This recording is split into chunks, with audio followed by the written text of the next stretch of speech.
தமிழக முதல்வர் ஸ்டாலின் மாமா வந்து ஜெர்மனி போயிருக்காரு, யுனைடெட் கிங்டம் போயிருக்காரு. நான் முன்னாடியே சொன்ன மாதிரி யுனைடெட் கிங்டம் அவர் போன காரணம் வேறு. பொருளாதாரம் இருக்கிறது ரெண்டாவது தான். அது பெரிய தொகைக்கு முதலீடு வரப்போகுதுன்னு சொல்லியிருக்கிறாரு. ஆனால் முதலீட்டு வந்த பிறகு தான் நம்ம அதை எடுத்துக்கணும். ஏன்னா திமுகவோட அவங்களோட கட்டமைப்பில் வந்து அவங்களுக்கு வந்து கமிஷன் வரது தான் முக்கியம். அது வந்து ஒரு இந்துக்கள் எப்படி ஊனா போடுறதோ, கிறிஸ்துவர்கள் எப்படி ஒரு கிறிஸ்துவ சிலுவை போடுறாங்களோ, அது மாதிரி திமுகவுக்கு வந்து அவங்களோட கரப்ஷன் மணி, அவங்களோட பொருளாதாரம் அது வந்து அதில் இருக்கிற எல்லாருக்கும் கொடுக்கணுங்கிறது தான் அவங்களோட இது.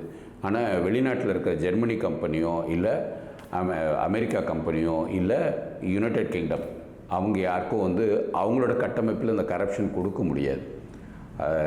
அதனால் எனக்கு வந்து ஸ்டாலின் சொன்னது அவரோட ஓய்வுக்காக போயிருக்கிறாரு. கொஞ்சம் புறாக்களுக்கெல்லாம் சாப்பாடெல்லாம் போட்டதை நம்ம பார்த்தோம். ஸோ அவருக்கு ஒரு ஓய்வு தேவை, அதனால் அதுக்கு போயிருக்கிறாரு. பணம் உள்ளே வந்ததுக்கப்புறம் நம்ம தீர்மானிப்போம்.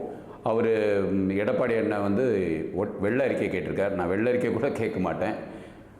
கட்டாயம் வந்து அவர் போனது வாழ்த்துக்கள்.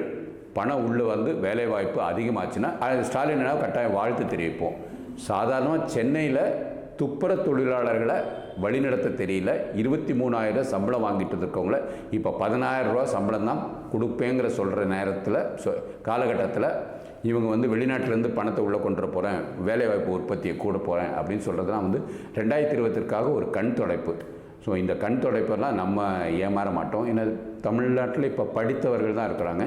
கொஞ்சம் பேர் படித்த முட்டாள்கள் திமுகவில் இருக்கிறாங்க. ஸோ அவங்க பாட்டுக்கு அப்படி இருந்துட்டு போட்டோம். பட் படித்தவர்கள் இதை வந்து மேலாப்பில் பார்த்துட்டு போவாங்க.